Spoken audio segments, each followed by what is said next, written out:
There's no place to escape to. This is the last podcast. On the left. From your glade. That's when the cannibalism started. What was that? Hello, buddy. Hey there, friend. I'm proper chuffed to show you my new motorbike. Take a look at how you like it. This is Yorkshire. That's Yorkshire? It's proper chuffed. That's pretty good. That's a proper chuffed. Check out my motorbike here. Proper chuffed. And I'll tell you what knows some noise about having a bit of a motorbike. I'll see something super manly I can do with it. I bet you think I can't do something super manly? I don't know. With my motorbike? You probably could. I'm becoming Australian. God damn it! I gotta hold this together. I gotta see if I can get this together once before we even begin the episode. Okay, Yorkshire. Take a look at my motorbike. Take a look at my motorbike. That's the sentence that you want to practice with? Take a look at my motorbike. I can do the most masculine thing with it you can even imagine. Just drape my wing away over the seat. Is that good? That's really good. Welcome to the last podcast on the left, everyone. I am Ben, staring at the face of Marcus Parks. Hello. New York Times best-selling author. Flutter in the tummy. Yes! Can you feel the power? Yes! We did it. We beat Glenn Beck. We did. No one said it wasn't possible, but we said, sure, we can. We beat his bulk by an ass. Yeah, we did. And then, of course, we got Henry Zabrowski, who, this episode, man, everyone's like, why is he working on the Yorkshire accent? Is that right? You can't even say Yorkshire. Is it Yorkshire? It's Yorkshire. It's Yorkshire. Yorkshire. I've got a bit of a salamander down in my pocket. Isn't it nice? I think it goes from Mrs. Doubtfire to Chimney Sweep, and I have no control anywhere in the middle of it. Did you take, the pedophile's linguistic class? To, what are these sentences? You're talking about a bicycle, and then you have a salamander in your pocket? I've got a salamander in my pocket. Do you want to pay a nickel to take a look at it? That's your penis, sir. Yes. No, and there goes the crime. There shites the crime. All right, so today's episode, this will be a two-parter, but the first part of the Yorkshire Ripper. Did I say it right? No, not Yorkshire. It's Yorkshire. We won a war, so I don't have to say this right. That is all. The Yorkshire Ripper. Peter Sutcliffe, a.k.a. the Yorkshire Ripper, was an English serial killer who murdered 13 women and tried to murder 7 others, mostly in West Yorkshire between 1975 and 1980. But why do I imagine Yorkshire as a place where, like Hobbiton? It's got little cute houses and people make their own milk bread and people, they ton their carpets with a bit of a swigger. I don't know what that means. You know what I mean? I assume it's a lot of people, fishing with sticks with just pieces of rope on them. Yeah, I sort of have a Disney fantasy when I hear Yorkshire. It's kind of nice. I mean, I'm not picturing, the best food, but I'm picturing a lot of it in the windows. We've driven through it. Oh, yeah. What was it like? Tell us, Daddy, what was it like? It was very pastoral. It's a beautiful area of England outside of the cities. The cities themselves, though, not quite so beautiful. Very urban, a lot of grit, very industrial. Cool. Is it just because they ran out of magic? Well, for the most part, Sutcliffe's victims were casual sex workers. And true to form, it wasn't until Sutcliffe killed someone outside of the sex work business that the investigation went from a tabloid screamer to one of the biggest manhunts England ever saw. When you say casual sex worker, I just picture them all dressed like Best Buy employees. Just it's a nice casual khaki with a nice, not too flashy red top. We are seeing the rise of the casual sex worker with OnlyFans. That's what it is now. Well, Peter's method of murder was multiple hammer blows to the head, followed by the mutilation of the victim's body. And while he was not quite as intricate as Saucy Jack, these mutilations were still brutal enough to earn the Ripper label. I'd say that his MO was one of the more idiosyncratic types of killing styles of any serial killer that I have read about in the past. Where besides Richard Chase, he was just the Ralph Lauren of putting a baby in a blender. He really came up with that in a dream. I don't know how he Steve Jobs that. Not to say, are you describing Richard Chase as idiosyncratic? I would say that, right? He is very particular. Well, so this is kind of interesting. So he would bludgeon them with a hammer, Yeah. which is not exactly taking a scalpel. No. But then he would do the dismemberment. So was he sort of like... Is that sort of like a hodgepodge of different styles, for lack of a better term, of killing? Well, we'll definitely get into Peter Sutcliffe's MO and exactly what it means. Okay. Now, further linking him to Jack the Ripper was Sutcliffe's habit of arranging the dead bodies of his victims to achieve maximum revulsion on the part of those who found them, as if finding a dead body wasn't bad enough. He would put a New England Patriots jersey on them. Kissel, sports are canceled. All right, and so you need to talk about in very specific other terms. It's like he was wearing a Comic-Con is also canceled. Go fuck. We have nothing. But you know what's not canceled? Dune. Which I'm buddy. going to start reading soon. Yeah, it's like wearing a Harkonnen family shroud. Of course, a natural reference we all get. But despite the extra time spent with each body, it still took UK police 5 years to catch Peter Sutcliffe, owing mostly to the fact that the Yorkshire Ripper case is quite possibly the most bungled serial killer investigation of all time. Worse than the Hot Dog Squad? Much worse. Really? The Hot Dog Squad, at least, like, they were trying. They did okay. The Hot Dog Squad wasn't as bad as all that. Hot Dog Squad, of course, being the people who investigated the BTK murder. That was a failure of the people up top. The Yorkshire Ripper case was a failure all the way through. They named themselves after ballpark condiments. It truly was from the balls up. They really, it's just in a fun, stiff upper lip way, they cocked this up so hard it might as well have been fucking Meghan Markle. How about that? Well, speaking of names, just to give you an idea. Yeah, speaking of names. No, seriously, this absolutely works. Speaking of names, just to give you an idea of what the investigators thought even of themselves, one of the task forces assigned to stop the murders called themselves the Special Homicide Investigation Team, which, in acronym form, was known as the Shit Squad. They call themselves the Shit Squad, and because their big thing was, we ain't coming to work if we ain't got a bucket of beans waiting for us. Mm-hmm. So they were chock full of beans, but not chock full of police training. Hey, Larry, we got to get out of this bank, man. I think the Shit Squad is coming. I think they're going to be onto us. We got to get out of here quick. Hey there, Constable Harrison. Stop farting so audibly. I'm sorry, Magistrate Liverpool. I forgot me cock. No, your cock is attached to your foot. No, I'm talking about the coke that goes inside me butt. Oh, you mean coke. New York Times best-selling author. Technically, all three of us. Amazing. Peter Sutcliffe himself was interviewed no less than 9 times over the course of the 5-year-long investigation. But for a number of reasons we'll get into, Sutcliffe was not taken seriously as a suspect until he was caught red-handed. Partly, that's because Peter Sutcliffe was nothing special, at least at first glance. As far as the police were concerned, Sutcliffe just really loved paying for sex, but was otherwise just another unhappily married working-class Yorkshireman. But we found out he felt the exact opposite about paying for sex. He actually didn't like it at all. Oh. What do you mean, aw? Well, it's sad when people do things they don't like. No, that's why he did what he did, Kissel. No, it's not a disappointing thing. It's not It like... was a little Have you looked at a picture of Peter Sutcliffe? I have seen him, yes. His hair alone should have attracted any woman that he wanted. Who else could possibly turn themselves into an Italian Gumby? He looks like if Danny Zuko played Eraserhead. Women should have been flocking to him just to see how crispy the square was on the top of his head. Well, but They I don't should be think it's paying about him. that. I don't think it was about that. It was about the experience. He didn't want to feel like he was cheating on his wife. He thought pain was better than having an affair.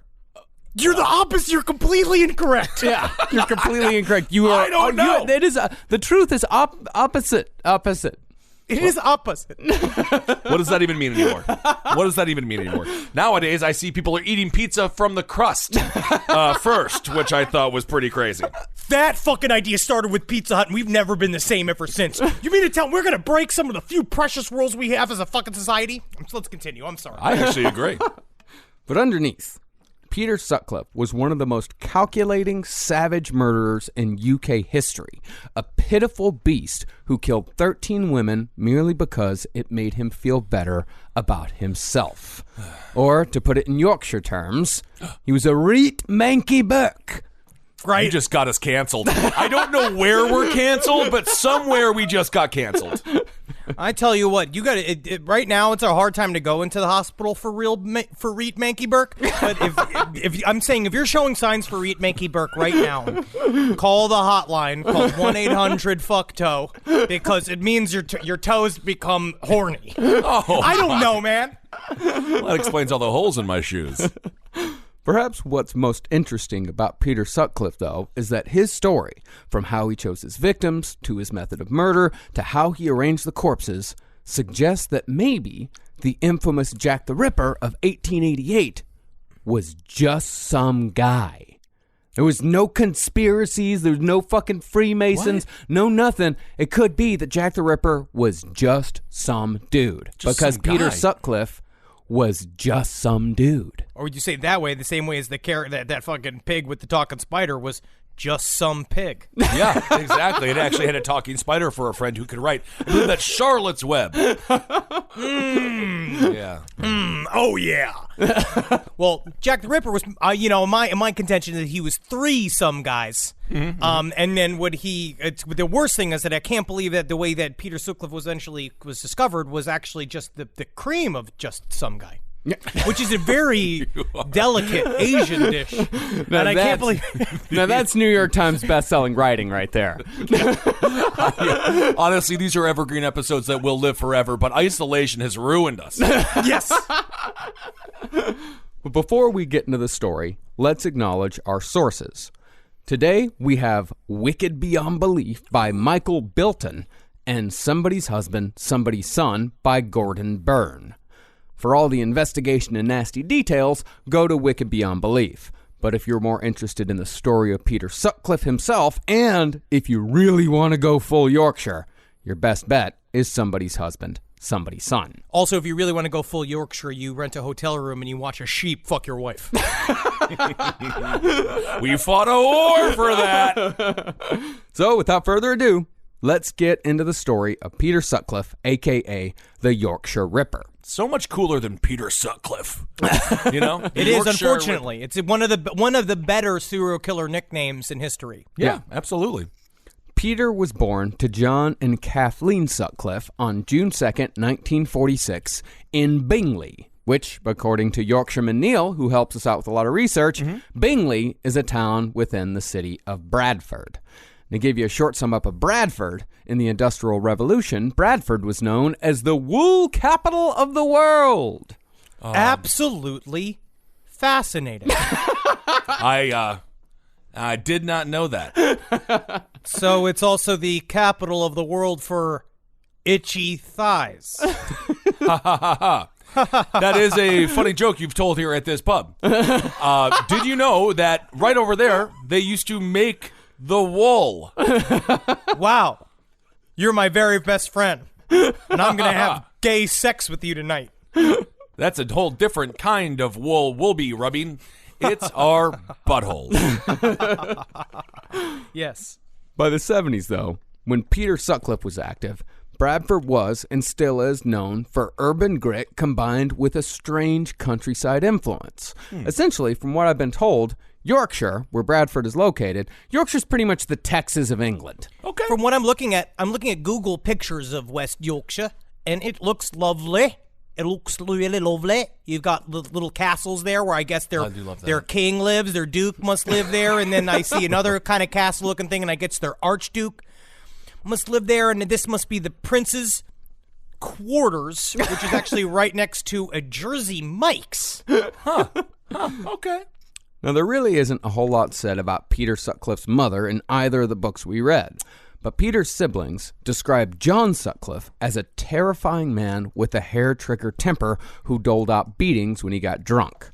But he was also known for being great at both football and cricket. He was a local actor, he loved ballroom dancing, and he was a soloist in the Bingley Male Voice Choir, while also having a healthy appetite for pig entrails.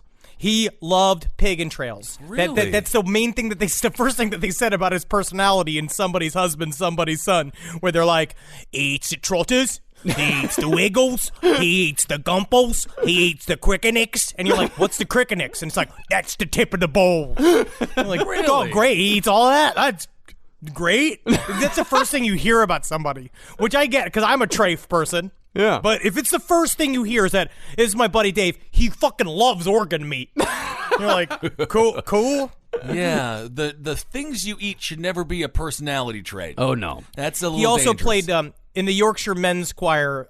He also played he did the creepy door noises for the Halloween albums each year. He just went, Gunchun. How much do you owe FSU for their theater program again? I think I still owe them money. Now, John was a healthy man all his life until his son Peter was born. When Peter was born, John started wasting away, almost as if the new baby was feeding upon his life force. In just 8 months, John Sutcliffe went from almost 200 pounds to just a little over 130. And Peter wasn't John's first child either. But if baby Peter was sucking away his father's life energy, the infant wasn't showing it. Baby Peter was not sucking away his father's life energy. That is not the children do not have the ability to do that. Maybe his dad was more tired. I have seen some people. There's some people that are super happy with raising their kids, and those people are Gwyneth Paltrow with a team. She has a team of people. She's like, I love just having so much time at home with my kids right now.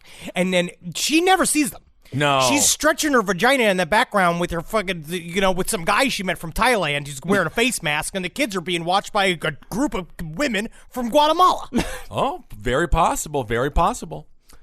Well, Peter was always a weak and weedy child with baffling habits, always blankly scooting around the house on his ass with one leg sticking out front and the other dragging behind. He's playing semi-truck. I like how it feels on my balls when I do my friction splits. You're draining my life force. Peter was so weak that his father bought him a pair of reinforced leather boots so Peter could walk without breaking his own ankles. I had to go to the children's kink store to get these. And when Peter did walk, he'd usually do it while clutching his mother's skirt. I don't like standing up. I like my noodle ankles being on the ground. I don't like going to school, and I don't like going to get me ear cut. I like me mommy. Just cut to his father putting his own name on a bullet, putting it into a gun, just be like, one day, little bullet. Well, because of this weakness, when Peter was eventually sent to school, he was mercilessly mocked for his skinny, underdeveloped legs. Me mom says it's me magic shoes. But Peter didn't react to the mocking at all, and was so passive that none of his teachers, nor any of his priests, could put a face to the name after Peter Sutcliffe was arrested as the Yorkshire Ripper. I guess if you're going to be a serial killer, it's not a bad trait to not be remembered at all. It's not like he was trying to be the prime minister or whatever they have in Yorkshire. But, I mean, if you're going to be a serial killer, being invisible ain't that bad. It ain't. Yeah. Now, although you might think that Peter would be a gigantic disappointment to his footballer father, John actually believed his son to be extremely bright, despite Peter's grades being only average. This belief actually showed John's intelligence, because John reasoned that Peter must be bright because he spent all his time in the library. Yeah, he's just got to be reading all day. He goes in there, he's reading, that's what nerds do. He's got skinny legs, so he's got to go in there with his books, and he hangs out with his books. But you can do a lot of things in a library. Yeah, that's the thing. I'm wondering, like, was he just taking 2 wooden blocks and jamming them up to his ears? Be like, it's like headphones. And it's like, no. Nope. Just sitting there and staring in the distance. That's all he would do. He just went to the library so he wouldn't have to go outside. I don't like going outside. I like the pleasure of the books, but I don't like reading them. I like looking at them. And I don't like my library card because I don't like things that are square. And according to his sister, sometimes he just sit in the kitchen and just stare off into space for hours without moving or getting restless. I mean, it's not easy draining your father's life force. You have to focus on doing it. You just think that he would be getting bigger and stronger each month he went draining a life force out of his father, but he was just wasting all that energy. Weird. God knows what he was doing. Yeah. Well, at home, his particular fortress of solitude was the bathroom, where he'd shut himself away for hours on end. But he wasn't doing what most boys do when they lock themselves in the bathroom all afternoon. Uh-oh. Yeah, writing my manifesto. I'm going to take over the school. Oh, is that right? See, his brother Mick got curious as to what Peter was doing in the bathroom day and night. Oh, tell me he put a camera in there. That'll be great. That's a real curious brother. He'd secretly watch him through the window. Okay, who is crazy here? Who is crazy? All Peter's at this point, all Peter's doing is hanging out in the library to not get bullied and trying to go to the bathroom to avoid his family, and his brother is peeping like it's the movie Porky's. I don't want to know. I don't want to know. Jackie lived with me for a year. Can you imagine? Like this, like recently, the idea of you did do that. You like made wondering that happen. what's even what she's doing in that room alone. you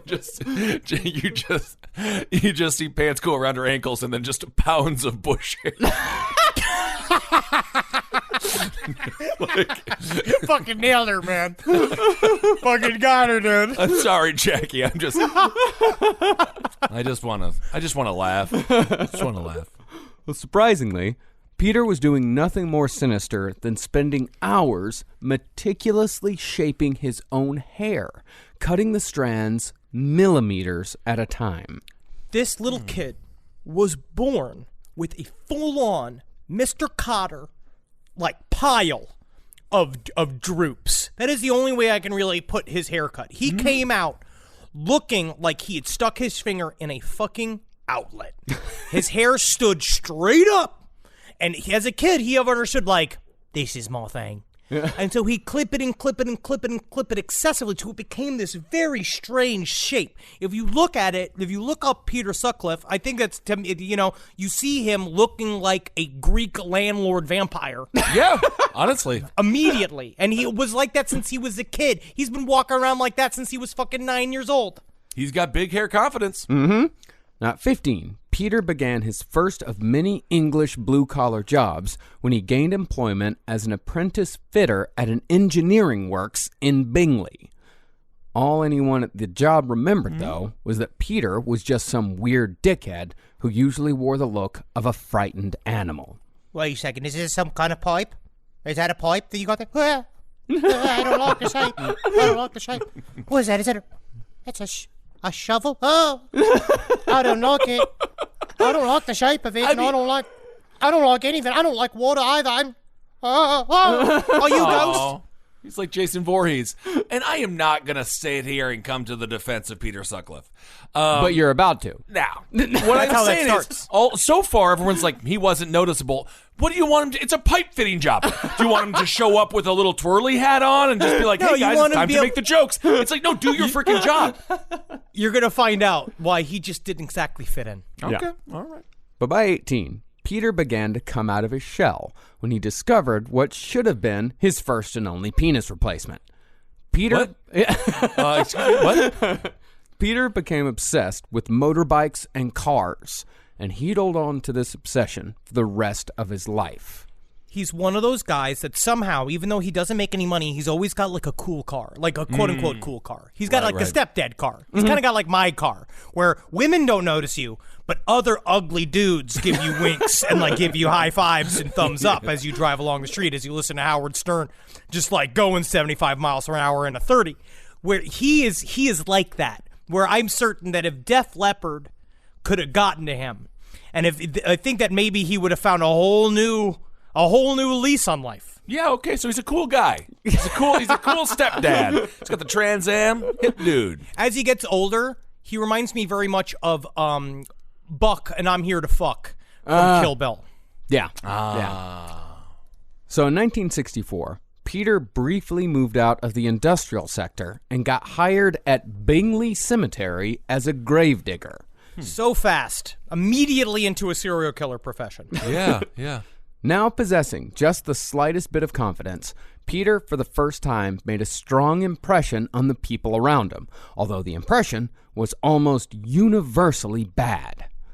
One coworker named Billy Moore recalled that one day early in Peter's tenure at the graveyard, Peter was digging a grave near a wall the cemetery shared with a local grammar school. That's a horrifying place for a school. That's how England is. Man, I went to a lot of cemeteries out in England. They just plop them down in the middle of fucking any old place. Always remember, kids, you're going to work until you end up in one of these. Have a good day in school. It would be hard to focus on the studies when you realize it's all for nothing. Yes. You're just dead. Now, I think Peter was either replacing one body with another or stacking coffins in the same plot, but it's hard to tell from the transcription of Billy Moore's account, because Yorkshire slang is fucking impossible to decipher. Let me just give you an example of Yorkshire slang. All right, I'll try to figure it out. Hey, by God, we were brung about with his chuddy, faffing with some push-on, so I says to Sam up and skiff down to the pub for a snake lifter, but he just lets a catty guff and puts wood out, so I got his cack and fettled the gay in his gaffer. I don't need any decaf. I'm actually good. I'll just take a regular coffee. No, I have no idea what that was. You know what, though? If you have about 7 Guinnesses, you automatically understand what that is. That's what Kissel and I sounded like in Dublin. That is very true. But at any rate, Billy Moore said that Peter was trying to find the coffin lid already in the grave with his shovel. It involves a lot of that noise. But he discovered that the top of the coffin had fallen in. Billy heard a yelp from across the graveyard and ran to find Peter standing there with the skull on his spade, shaking. Look at this crazy meatball I found. Yeah, it's art when Shakespeare does it in the park, but all of a sudden I'm a grave robber who has like a skull in my hand, not an actor. I think he could have been a thespian. From what Billy said, though, nobody really knew for sure what Peter was ever thinking. They just knew they didn't like him. He said Peter's face almost never dropped a sneer of superiority. He always had this fucking little half smile that infuriated everyone. Yeah, I dig graves. I also dig motorbikes. Yeah, you're a pretty cool guy, huh? That's pretty cool. Yeah, that's what I say. Yeah. I'm pretty good guy. Yeah. You know, they used to make a lot of wool around here. No, really? Yeah. Right here. Right here, yep. They made like a lot of wool. A lot of wool. And you know where that comes from? That is... I think I do know where that comes from. Yep. Comes from sheep. Sheep. Yeah. Yep. Pretty cool guy. Really? We're best friends now. Well, Peter was also disliked because of his modesty. See, most gravediggers, they just piss right on the headstones. But the dainty Peter Sutcliffe would always run off to the bushes when he needed to relieve himself. Because that's very polite to do. Because why are they pissing on the headstones? They're literally like, There he goes, thinking he's better than us, thinking he's all some kind of king of society. We piss right here where the dead are interned. and does he fucking just piss all over these very expensive tombstones? And just all over the bodies, just laughing at each other, man. So you gotta he was make yourself weird. laugh Okay, I'm first. starting to think that maybe the problem is the society that he's around. He wasn't desecrating the tombstones, so they're like, he's a little strange. What are you talking about? I will say they didn't go on to kill 13 prostitutes. Only he did. Yeah, that's true. That's a good point. But the only person who was friendly with Peter was old Eddie Bishop. But that ended after Peter whacked him on the head with a mallet as Eddie was boarding up a coffin. And it's funny, that same sort of thing also happened with John Wayne Gacy. One day, John Wayne Gacy was with one of his employees in his garage and just hit him in the fucking head with a hammer. So this was super impulsive. Very impulsive. And then he laughed it off like it was a joke. He did this like bit where he was like, what if I hit you on the head there with one of these? And then he's just like, oh, Peter, stop it. It's the hammer now. Right. Stop it there. And he says like, what? And then he just hit him a little too hard. Yeah. For it to be a joke. Yeah. I feel you. All right, yeah. And then he had this fucking awful laugh. And the problem is that I can't go into Israel Keys territory, but he definitely had like one of those like full on, and he loved to laugh. He loved to laugh. He did, huh? Yeah. They said it was high pitched, and he would only laugh through his nose. Like,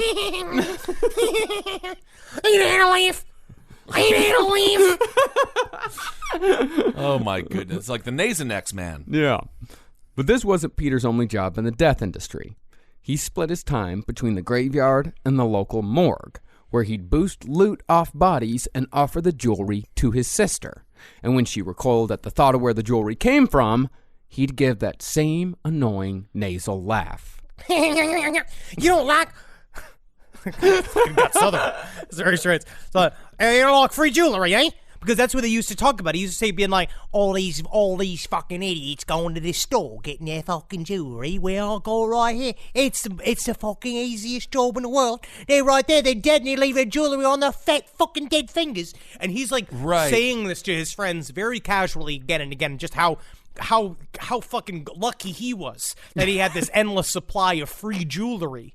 And, you know, mostly they shook it off with the laugh, because it was a working class society. So, I mean, again, I think people they would take things with a gallows sense of humor. Of course. I mean, the only other topic of conversation is wool.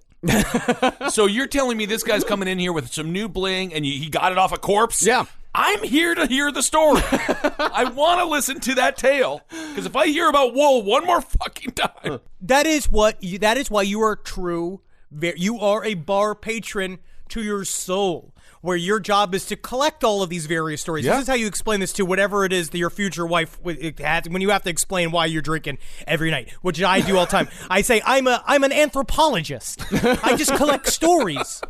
Now, Peter kept both jobs until 1967, but he was not fired for stealing jewelry off corpses or for attacking his fellow workers. Instead, he was thrown off the job because he couldn't show up on time. But he said, you know me, that's his whole thing. He's like, I'm just one of those guys that just doesn't show up on time. And he acted like that was like normal. Like that was like a thing that some people just are. And in Los Angeles, you see it a lot, but I don't see it a lot in working class England. In his defense, it was corpses that he dealt with. Where are they going? If he's 15 minutes late, it's like, that corpse. What are we doing here? You got to meet up with the other gravediggers. What am I doing? I'm waiting around for 30 minutes for Peter? The first 30 minutes is just them taking dumps on tombstones. He's expected to do that alone? I don't. Honestly, I don't. That's a whole nother subculture I don't need to know about. If you're shitting in graves is a two-man job, because you have to have a lookout for these fucking narcs who are going to explain that somebody's putting a couple of dookies in the fishbowl. I think it's a three-man job, because you do need someone to be like, that was a good plop. Good plop. And then that's always the guy who's holding your hands, because if it's too deep, you got to have your toes dug into the side soil where the wall of the grave, and then he's holding your hand so you can really get the shit down in there and pop out. Why do you guys have to hold somebody's hands? Well, we lost Steve 3 years ago. He was taking a massive liquid shit in the grave. He fell in, and we never got him back. Now, since this was 1967 in the UK, free love was definitely on the table for someone who was even moderately good looking. I don't know why that's so disgusting. The idea of UK free love just does not... I don't think of hate and Ashbury. I don't think of, like, roses or petals in your hair. They were hip, man. You've seen Austin Powers. Come on. Yeah, some of their teeth look like parallelograms, and some of them smelled like old sacks of beans, but they have the same spirit, and we came from them. So yeah, that's true. Yeah. And by 1960s British standards, like, Peter Sutcliffe was moderately good looking. Yeah, he's fine. That's one of the people that he injured. One of his attempted victims said a thing about Peter Sutcliffe where it's like, he's got them big rooms come here eyes. He's handsome and he knows it. And then you look at him And you're like, really? Yeah. Well, it's because also I remember the one story that he had is that he had a leather jacket that he wouldn't take off. Yeah. That no matter what the temperature was, he had this leather jacket, which everyone said made him look like they're like he's a regular old Bobby Driscoll. You're like, I don't know that reference. You're like, oh well, then here's another one. He's a regular old Rupert Donovan. I don't understand. Well, Peter was good friends with a guy named Keith Sugden. Okay. And Peter practically lived at the apartment shared by Keith and his girlfriend. One day, though, Keith said a girl who lived in the building threw herself across their breakfast table, naked, and offered herself as Peter's breakfast. 1967 UK free love right there. That is disgusting. Well, Full English. What do you mean? What's he supposed to... Yeah, the full English? What do you do? I know that at cheesy-ass businessman strip clubs, they'll do the sushi. Mm-hmm. But what are you going to do? Fucking beans and toast on the bitch's nipples? What are you going to do? What are you eating? European food off of a woman on a table is so disgusting sounding. An offer for sex, Ben. It's I didn't sex. mean... Oh, she didn't want... It was not... I am thinking... Because I'm thinking, like, where are the beans going to go? I am actually thinking about food. Oh, she wants to have sex with him. She wanted it. No, breakfast as in, like, offer herself as, Her like... vagina her is the vagina toast. is, yes. Yeah, no. Yeah, you fucking moron. You've been far isn't away he still from human hungry? touch. Isn't he still hungry for breakfast? I that's the problem. suppose she's not fucking, like, putting the tomato in her fucking asshole. That's like, what I'm I mean, thinking she because she put herself on the table. That's where food goes. No. It was sex. It was sex. But Peter... It ain't going to make you not hungry. But Peter, instead of taking her up on the offer, or even just politely declining, he said nothing and only stared at the girl with disgust and something that looked a hell of a lot like hatred. Because her butt cheeks is in the beans. You have become the prude. I would love to see a couple of butt cheeks covered in beans.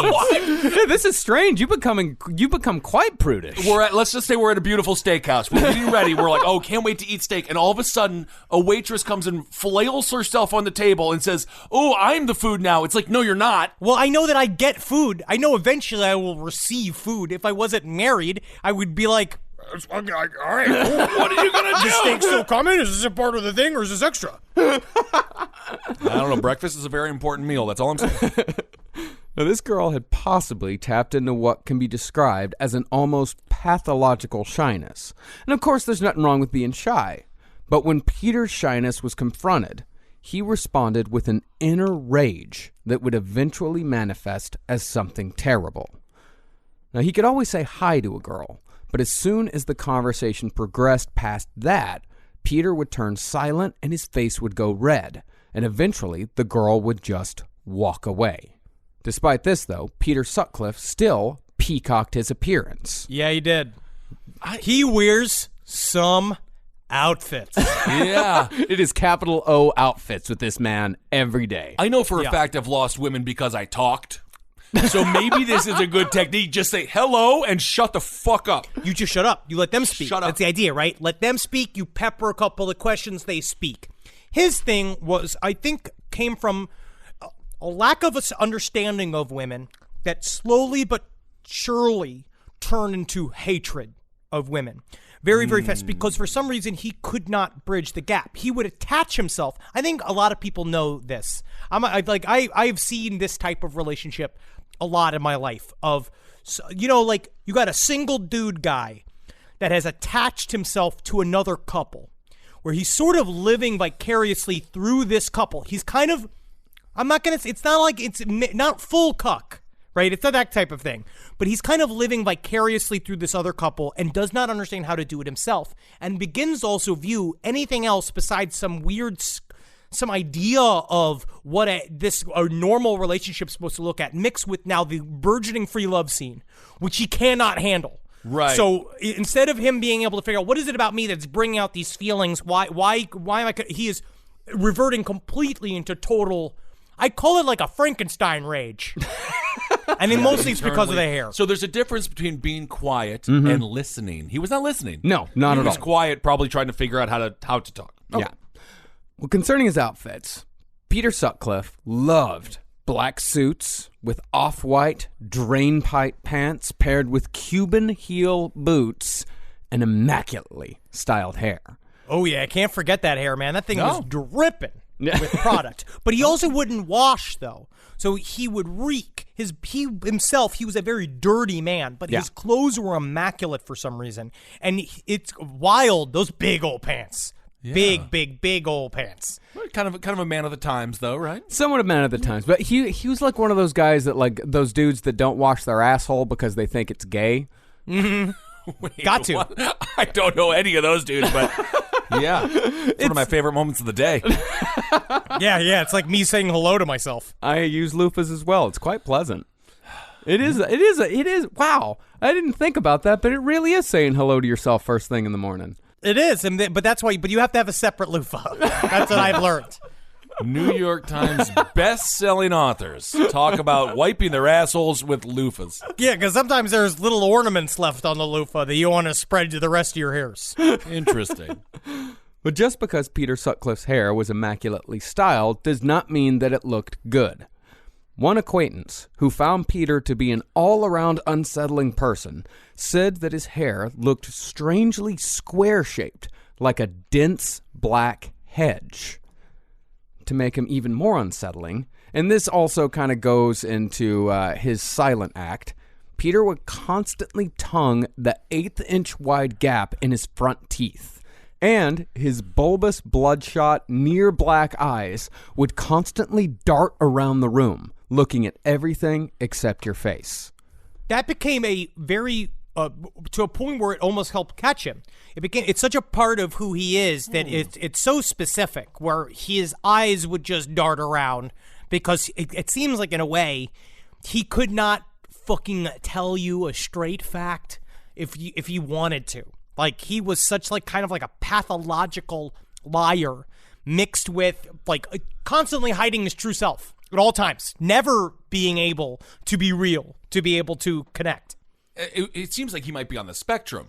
He may have some kind of, because he's kind of a silent. I don't know. I think he's just if you mean spectrum of assholes. Yes. Okay. All right. I suppose so.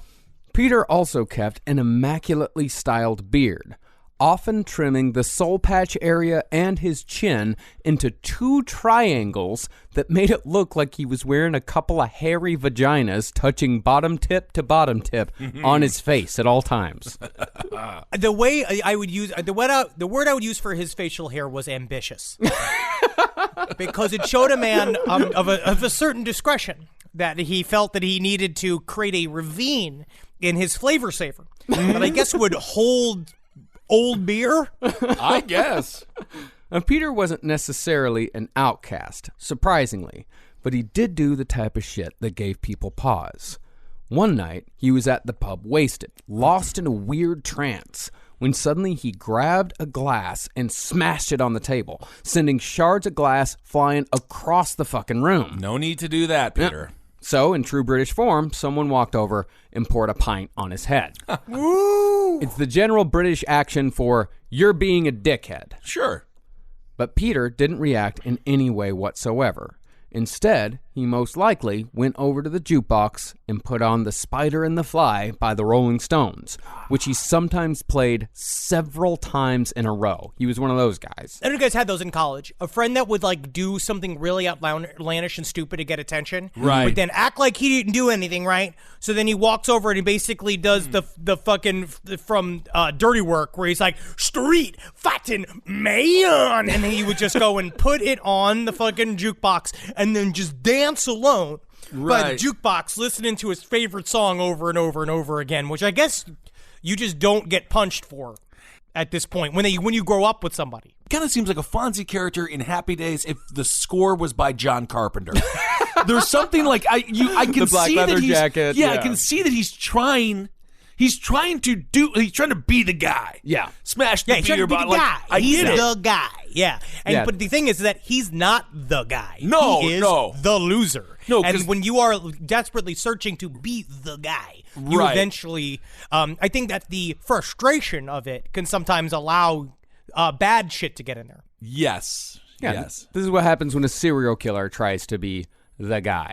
Yeah. It's just not and working. The Spider and the Flies, it's a fine Rolling Stones song. It's not one of the best. Well, that's not the problem here, Marcus. Yeah, man. It's no Start Me Up. I mean, it's the B-side to Satisfaction. It's okay, but, you know. It is not the problem here, Marcus. Now, although Peter was, of course, the worst of the Sutcliffes, he wasn't the only one in the family with a violent streak. Put it on my tombstone. The worst of the Sutcliffes. His brother Mick was arrested for assault, robbery, and grievous bodily harm. Ooh, damn. Grievous bodily harm, it's a UK criminal code that essentially translates out to beating the fuck out of somebody as hard as you possibly can. It's the closest you can get to beating someone up without killing them. Cool. But it happens so much in England that they have a classification for it. Assault is pretty much getting into a fight. Grievous bodily harm is beating someone with the intent to almost kill them. It's like what the little brother did in A Christmas Story when he finally got that fucking asshole. But although they did do bad to the redheaded people, my people, they did make us to be bullies. Well, He deserved it. When you are mean and have braces, that's what you get. You get smashed in the face. Now, while Peter was, quote, the one who'd half choke on a boiled sweet watching his father perform Oklahoma, end quote. Oh, you better not call me that again.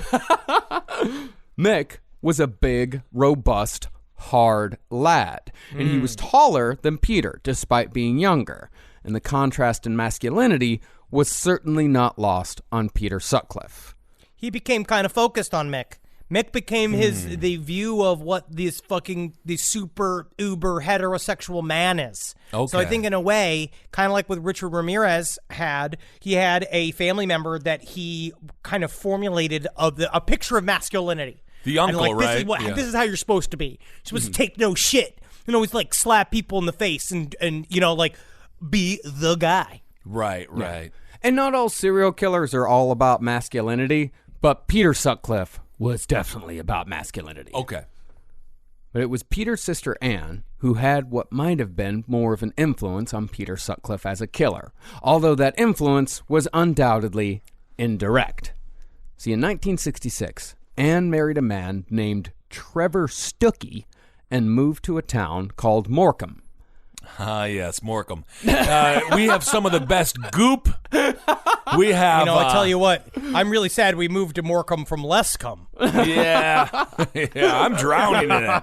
I am drowning in New it. York Times. Yeah, Best-selling. best-selling authors there. Morecambe. You get it if you think about semen.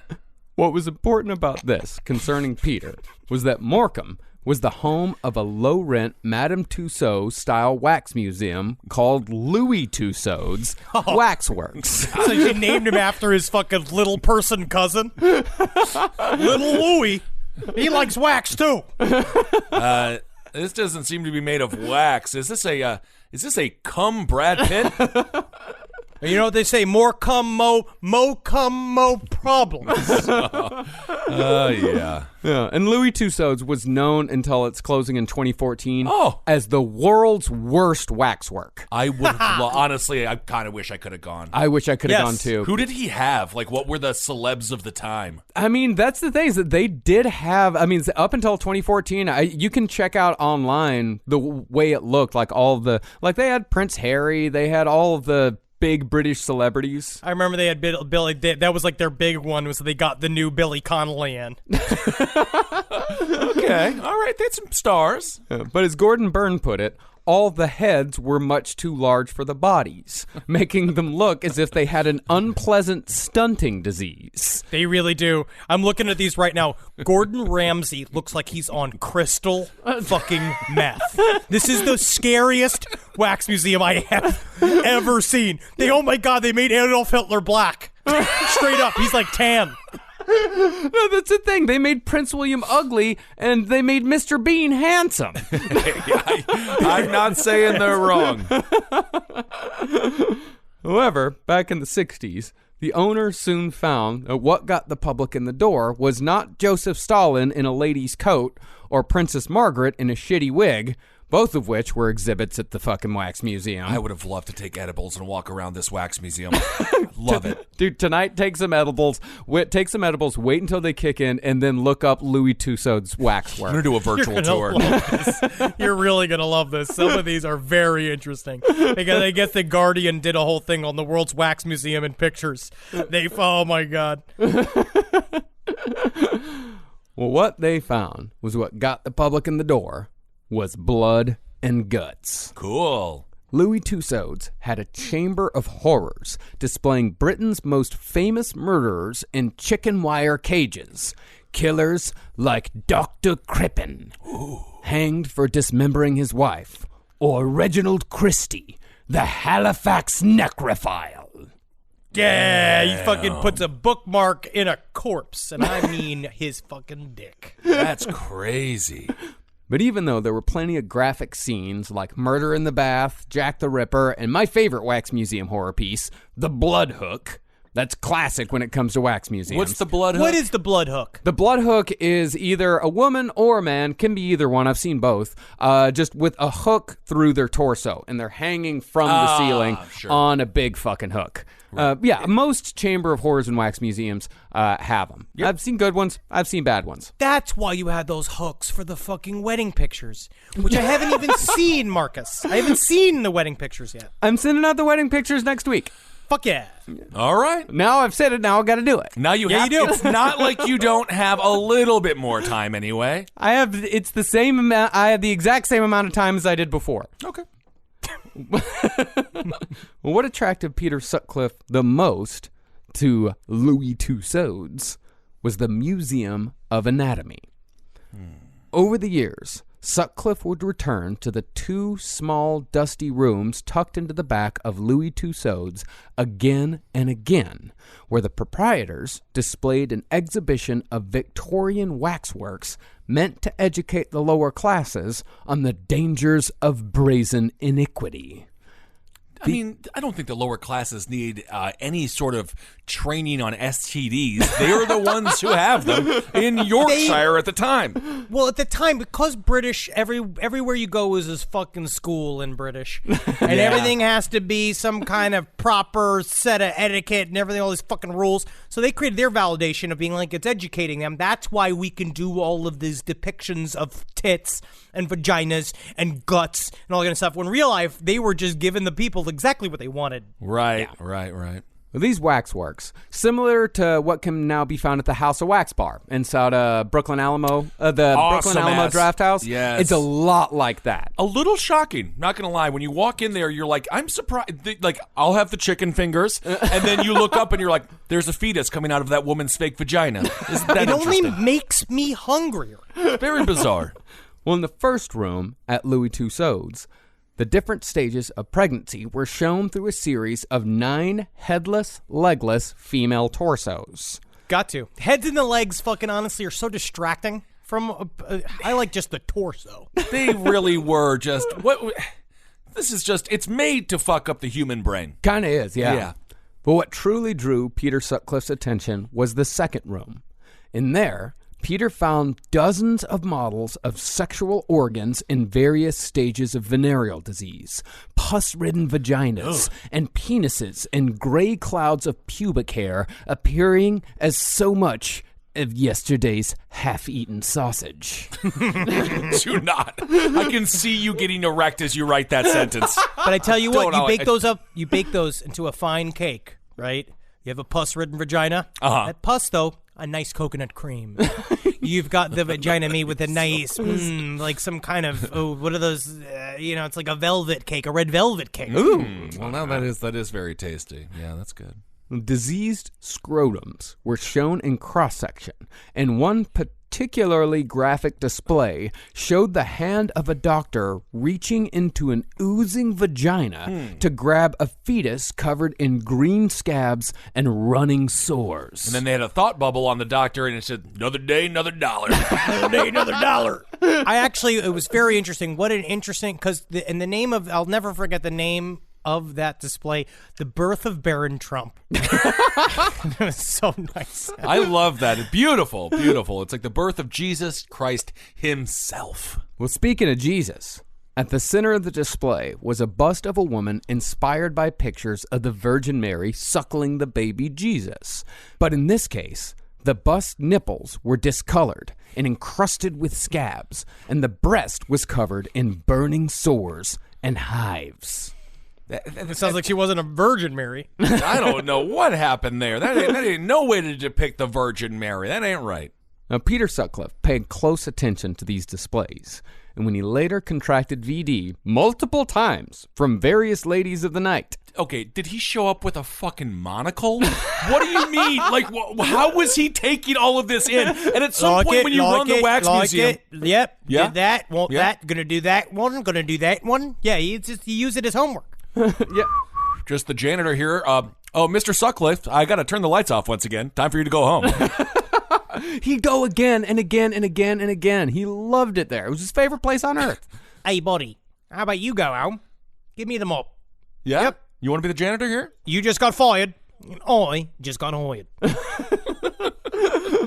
But the thing was that when Peter started contracting VD, it seemed like he felt almost proud for knowing exactly what he'd contracted. One time, he called up his friend Keith Sugden.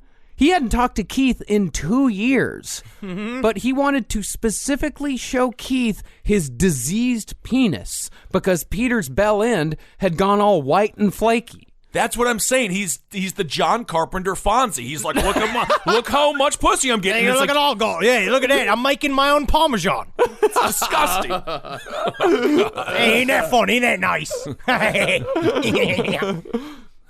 God. I mean, I guess it is good that he realized that he had a venereal disease. Yeah, and Sugden just said, like, you need to go to the hospital. Yeah. Yeah. But surprisingly, Peter Sutcliffe's obsession with waxworks depicting the worst of Victorian VD did not prevent him from eventually finding a wife. No, technically, that's our fan base. Yes.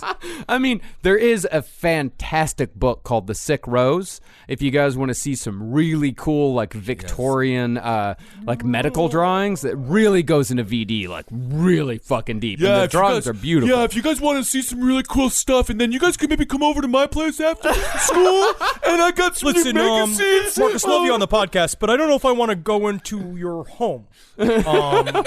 Because you seem to be, you said you haven't gone to the store for 2 weeks, but you have all this fresh Parmesan. Yeah. Hey, Rodney, remember you said you could come over to my house last weekend, but you said you got too busy, but I got new magazines. You want to come over?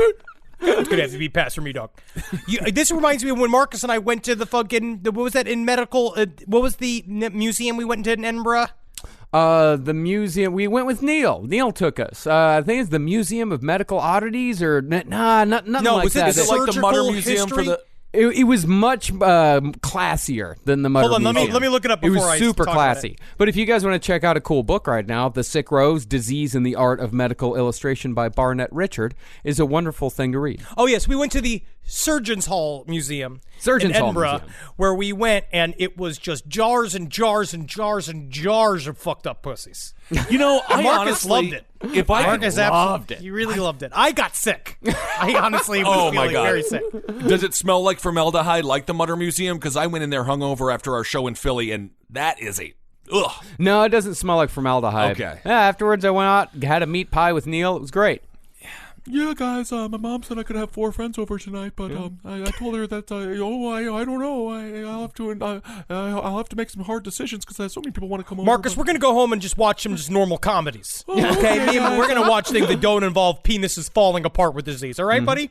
It's been great though. Thanks for the education. Bye. Thank you for the edutainment. Oh, bye. Yep, didn't have a whole lot of friends. Yeah, there's not a lot of people in Texas. Only 28 million. But anyway, Peter Sutcliffe got married. Oh, he did. Well, he found a wife, yes. Oh, damn. Oh, yeah. Okay. Although Sonia Zerma was not, by anyone's definition, a prize catch. Aw, I saw pictures of her. I actually thought she was surprisingly cute from her description. Cute, yes, but with a horrible personality. He's riddled with VD. Shy to the point of haughtiness and eternally unamused by the common rabble, Sonia responded to Peter Sutcliffe's shitty attitude toward life almost immediately, and the short, lumpy Afro-Czechoslovakian fell in love. That's what it takes. You have your shittiness has to align with the other person's shittiness. So he met him. The way it seemed to really go down is that he had one of his standard, like, they met up. He silently stared at the table, and she just sat next to him. And then afterwards, because she was just supposed to, like, she went with, like, a girlfriend of a friend of his to, like, hook them up together. And they're all like, well, this was a fucking disaster. And then afterwards, she's like, I think I like him. I mean, if you can get your VD to line up with another person's VD, then you lock. And then you're married forever. Well, from what the rest of the Sutcliffe family said, Sonia would do nothing all day but literally twiddle her thumbs in silence. And when she finally did speak, she did so in a high-strung whisper that was usually in order to get her a cup of tea. I can't name the person that I know that does this, but there is a type of person that I just can't stand. Maybe it's because I'm so loud. Yeah. And my family is loud, and so when people do the thing where they go like, "Can I just have a cup of tea?" Like they are specifically like low talking in a way that seems to be a comment on how loud I am. You know what I mean? Well, maybe it's one of those strange ironies where to cut above the loud Italian Zabrowski family, you actually have to go underneath to penetrate the ear. No, we don't trust those people. Those people are they're whispering fucking secrets. Mm-hmm. When Peter's sister Maureen had a baby, Sonia and Peter paid a visit. And while Peter was reportedly good enough with the infant, he was a pretty standard uncle, Sonia dropped it to the ground the moment the baby started crying. Touchdown! Well, I mean, so she was not a mother. No, she was definitely not a mother. But at the very least, plenty of people who aren't parents don't instinctively drop a baby the moment it starts crying. I mean, no. I mean, sometimes you toss it. I think you can't shake it. We know that. Get it out. Get away from it. Get this out of here. Get this fucking away from me. Yeah. And from what Mick Sutcliffe said, Sonia, quote, looked like a fucking horse. But that seems to be a brother thing. That seems to be a brother, because Mick used to fucking just pick at Peter. Yeah, I don't like this Mick guy. So far, he's just got a quiet girlfriend. He's a quiet guy who has a strange fascination with VD, including his own. But for the most part, it seems like this is the match for him. Well, it's going to blossom, and I think that's very similar. I get a lot of Brudos vibes from Sutcliffe. So the wife, in his arrangement, creating the veneer of a normal family man will allow the other side of him to develop further. In a strange way. There's something about creating this kind of an umbrella of quote unquote, like, look, I'm normal, I got a wife, I do all my shit, I would never be able to do all these other things. And his brother was looking to destroy whatever it is that he had, because he didn't want him to feel good about a single thing that happened to him. And also Peter Sutcliffe then antagonistically chose Sonia, because everybody was so down on her and talking about how she was gross and mean and stuck up and bad, and they didn't like hanging out with her. And he's just like, well, now I double like her, because he is an antagonistic personality as well. So just a very immature version of love, and just like an immature version of like what he thought reality should be. Oh yeah, and world. And she didn't even really seem to like him that much. But Sonia also never really liked anyone except her sister.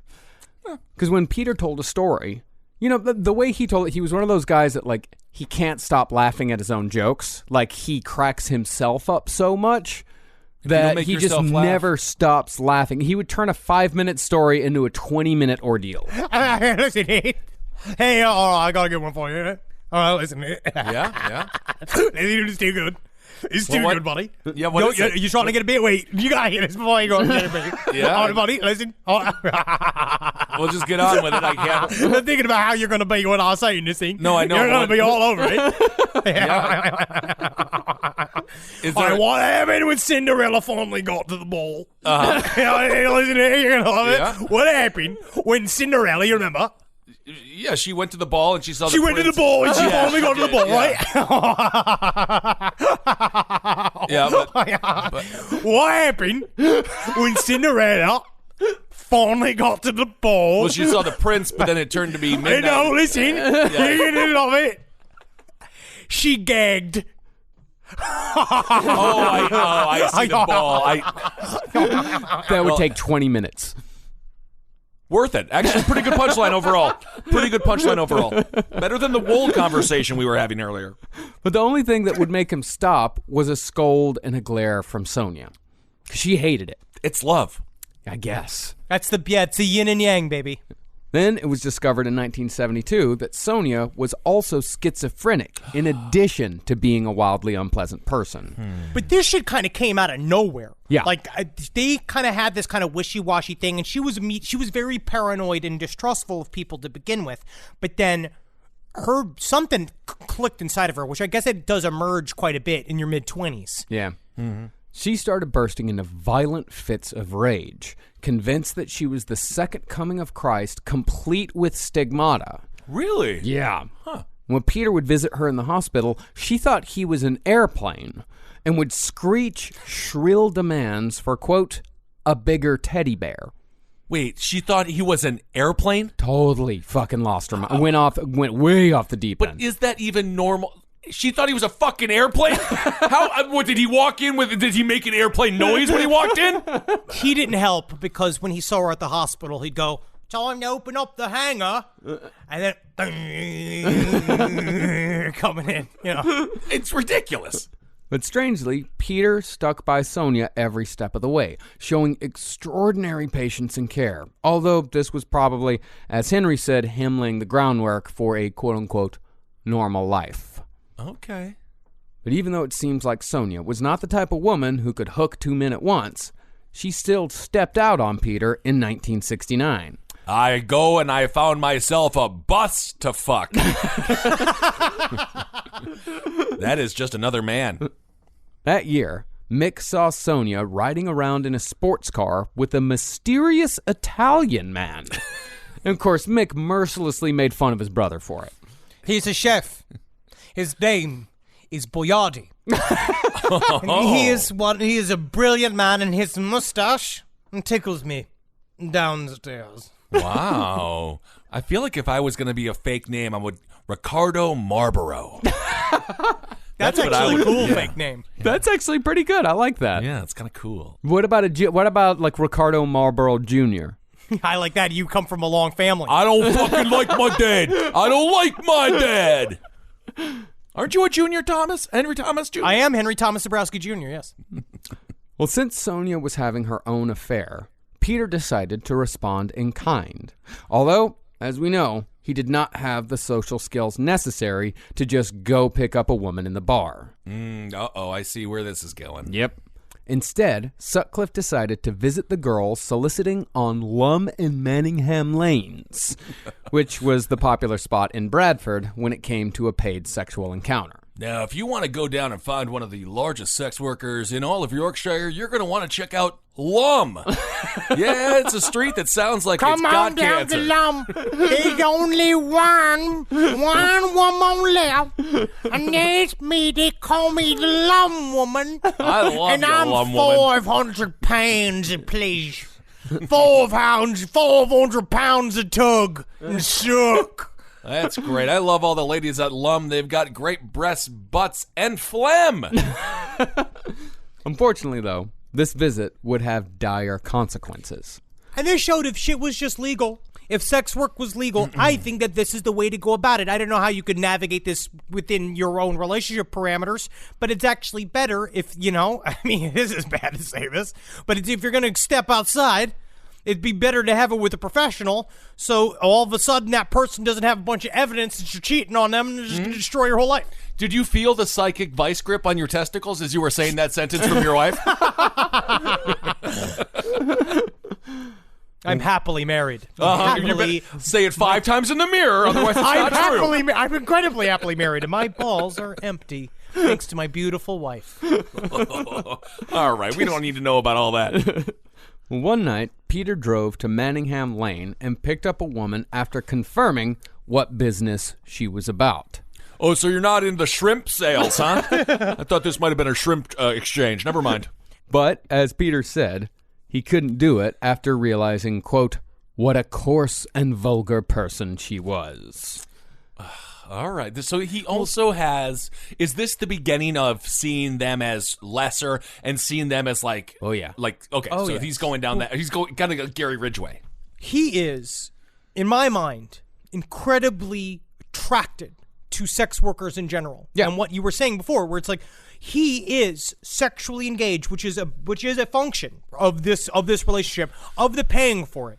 Yeah, I thought he was, right? And he sees these women of the night. He views them as just totally available, and that they should be so lucky to get to sleep with him. Blah blah blah. These kind of views. They get into his car. He starts to have the reality of it come in as she begins to say, "This costs money. This is what we're going to do." She begins the negotiations. Right. And that's when a switch turns on in his brain of like he had some magical shit fuck nerd idea that she was going to come in the car and I guess like blow him for free, thinking that all of this was going to be like some kind, like she would look at his hair and be like, "Oh, I want to see if the curtains match the drapes," and then like see if she opens up his fucking pants and see if his bush is fucking 2 feet high. Right, full But of that's pomade. not how it goes. No, it's interesting. A lot of people, like, it's the equivalent of saying you read Playboy for the articles. Yeah. It's the same thing as being like, I go to sex workers for the conversation. I don't even look at them People sexually. do that though, but you got to pay them. You for the still have, conversation. yes, you still have to pay. Well, he thought it was going to be this grand romantic encounter, and it ended up being a very mechanical type of transaction. Mm-hmm. And even so, he still made it back to her place and got to the point where the unnamed woman was naked. She said it was a $5 for sex, but all Peter had on him was a 10-pound note. She claimed to not have change. I mean, you're fucking. What do you think? You ain't gonna get change. She is nude. Do you think she has one of those coin belts on her? No. Oh, yes, she pull my doesn't finger. have fucking change. Pull my finger and a couple of coins pop out. That's incredible. Yeah. See, and that's going to cost you 10. For me to do my old $5 bit, you're going to have to give me 10. Just a little. They're never going to have change. Never going to have change. You never ask, can you break this 100? Can you because imagine believe it that? or not, they can't. And they're going to keep that 100. So she got dressed and went to the garage across the street while Peter waited in his car. But suddenly, 2 men appeared from the garage and started banging on Peter's roof, telling him to fuck off. The scam was in. So Peter sped away, humiliated and outraged, more because he wasn't able to get back at Sonia for her dalliance with the Italian man than for losing the $5 to a wily lady of the night. So he just went back like harumph, like, oh. Yeah. Oh, my goodness. Well, and then also, fully blue-balled in all experiences. And he doesn't understand because he's a fucking shithead. Right. That he got scammed. But also, he didn't do it right. Yeah. Adding to this humiliation was the fact that Peter had left his new industrial job early that night to have this experience. And because of his negligence, several of his coworkers almost died because Peter wasn't there to do his job. It was like it was a big old fuck up. Yeah. And so he did everything bad. He's not a bright human being. He was a very, Yeah. what we've said. Of course. Then, a few days later, Peter saw the woman who'd stiffed him, and so he asked for his money back. I mean, I think the problem was she didn't stiff him. New York Times best-selling authors. That's about pegging. Yeah, you got it. Instead of giving him the money back, she started telling everyone on the street about how the boy wanted a refund, and the whole goddamn neighborhood had a good laugh at Peter's expense. Because it's ridiculous. It's stupid. I mean, but it's humiliation on top of humiliation on top of humiliation, and at every point, it is his fault. But he's blaming everybody else for it. It's not a Kinko's. She didn't print the paper wrong. It's a sex worker. You're not going to get a refund. She tried to fuck you. She would have still fucked you despite your head, despite what your fucking dick smells like. She would have still had sex with you, but he didn't want to deal with it because it came down to these kind of Robert Hansen-esque little butt baby freakouts where because these are not that big of humiliations either. No. Because you fucked up on your own job and then you fucked up dealing with a sex worker, and so you are entirely at fault. But of course, he Elliot Rodgers it. So everything is everybody else. I can see myself at the bar with a buddy as he walks in and be like, I demand a refund. And we'll just be like, Hey, Teresa, that guy's trying to get some money off you, huh? You fuck him up? Yeah, it's like, yeah, I fucked him up. Of course I did. That guy is one of the dumbest people I've ever seen in my life. It's like, oh, it'd be weird to meet someone who's like, oh, you want a refund? Then no, don't worry about it. Let me just shit all that cum out. Scrape it up. There you go. And it's like, thank you. And thank you very much for giving me my baby's back. And then his fucking cock would eat up the semen like it was a dog eating a bunch of farmer's dog. Oh, I love incredible, well-made artisanal meals for your dog. It's food so good, your children will want to eat it because you're not taking care of them. Well, Peter did what men of his ilk often do. He turned the humiliation and anger he felt toward one woman into hatred for all women who did sex work. Although his first violent act towards a woman would be focused on the perpetrator of his first humiliation. Not too long after the incident on the street, Peter was parked in his car with his friend Trevor Birdsall, eating fish and chips after a night out at the pub. Just smell that car. Just hammering fish and chips in 1968 or something. What is this, the 70s? This is 69. From what Trevor said, Peter was eating when suddenly his demeanor changed and he slipped out of the car. 10 minutes later, Peter returned out of breath and told Birdsall to drive away as fast as he could. And once they were away, Peter said he saw the woman who'd scammed him, so he followed her and hit her in the head with a piece of brick stuffed into a sock. So Peter Sutcliffe actually talked about this move quite often. Because he had his, like, at this point, he'd built a little bit of a group of boys that kind of sort of put up with and listened and sort of laughed at his stories. Because he used to tell them all the time, I fuck them all the time. I fuck these girls all the time, and they never make me pay, which was never true. Like, he never did that once. And then he also brought up several times, like, you ever need a quick old whacking mop. You go in there and you fucking put it up and you take your fucking, you get a sock and you put it in your pocket and you can put up a rock and put it in things. So he was obsessed with this little weapon. Yeah. Okay, so he was a bit of a man about town in his own weird world. In his own weird world, okay. Yes. Now, the woman was rattled, but relatively unscathed, considering what Peter would work his way up to. And she'd written down the registration on Birdsall's car as the two men had driven away. Eventually, the assault was traced to Peter, and the cops gave him a stern talking to. Oh, a stern. Yep. oh my God, stern speaking with. That's very embarrassing. Because think about how embarrassing a stern talking to a police officer is versus all of Yorkshire going, all you just imagining them all laughing at you again and again and again. Yeah. But nothing more happened. They just gave him a stern talking to, don't do it again. He beat a woman with a brick and a sock. Yeah.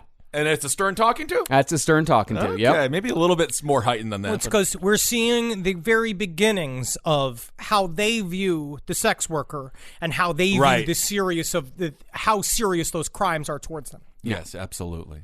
Later that year, Peter had another run-in with the police when he was found crouching in the garden in the middle of the night, clutching a hammer. And, of course, he was charged with the very interesting crime of just not gardening. It's not that I'm not gardening, but I'm thinking about flowers. Does that work? I turn it to Forrest Gump for no reason. Yeah, time for another stern talking to. I'm going to get Detective Ventura over here to speak to you with his butt. Oh, New York Times bestselling authors. Well, 3 years after that, it's thought that Peter Sutcliffe may have attempted his first murder, although Peter himself never fessed up to it. So we have 3 years after the first assault of the sex worker. Yeah. That's a pretty long... He was just stewing? This happens. It's different for every serial killer, but Peter Sutcliffe it's pretty common where they give themselves allowances and they just slowly work their way up to the murder. Very few of the people that we've covered start straight up with big fucking horrible murder. And Peter Sutcliffe is one of those guys that just it's just little by little by little. Well, Ed Kemper, where you're visualizing what you're going to do again and again and again.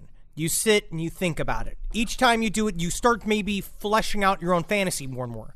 Maybe you start talking more to the girls on the street because they said that he had a reputation. They knew him. So he was around already. So he would come and he would chat up everybody and get into the world. And he started kind of feeling like, and maybe he had a little bit of good feelings a little bit where they started kind of like talking with him, but in the back of his head, he knew each one of them was going to not give him change. And he did not like it. So he slowly, it would flesh out. And then all it takes is the one step forward, to physicalize the fantasy. Well, in 1972, a 19-year-old typist in Westgate said she was followed after she left the pub one night. Once she was in a secluded area, a stranger grabbed her from behind, punched her in the back of the head, and pushed her into a wall. But before things went from bad to worse, the attacker was chased away by a guard from a nearby prison.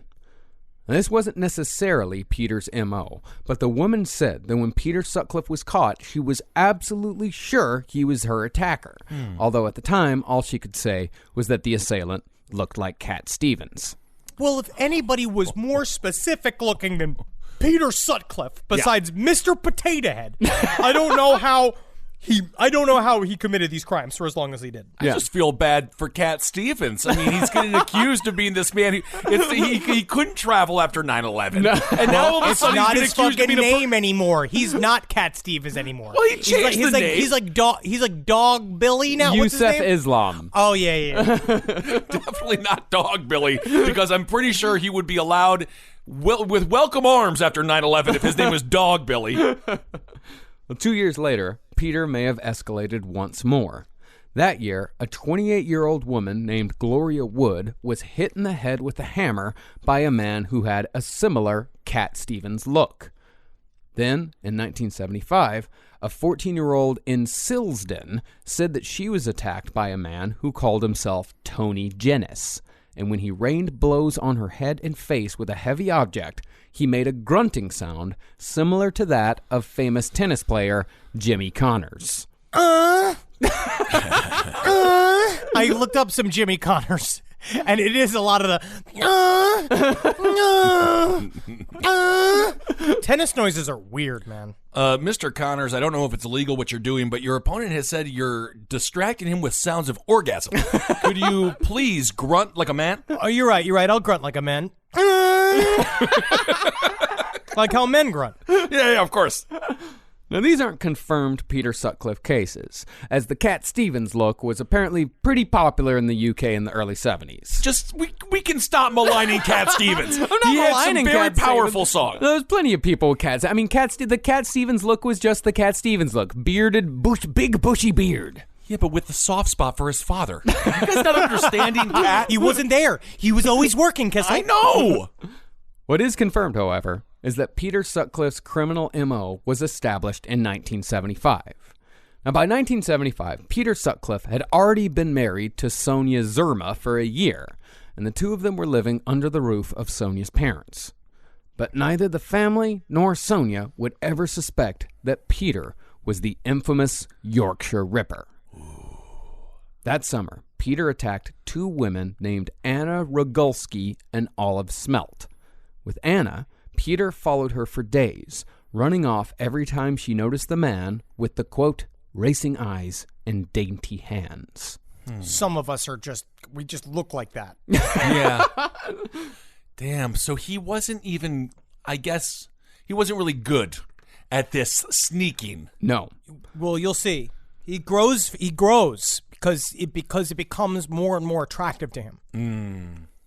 But on July 4th, 1975, Peter took his first real step into serial killing, smashing Anna's head 3 times with a ball-peen hammer before he lifted her skirt and began slashing at her stomach. He was just about to plunge the knife into her flesh for the killing blow when a man down the street called out asking what was happening. Peter ran, but strangely, the man who called out didn't check on the woman lying on the ground. Rather, Anna wasn't discovered for another hour, and doctors worked on her in surgery for half a day to remove all the splinters of bone from her brain. She survived, but had no memory of what had happened. Damn. 5 weeks later, Peter tried again with Olive Smelt, his first sex worker victim of many.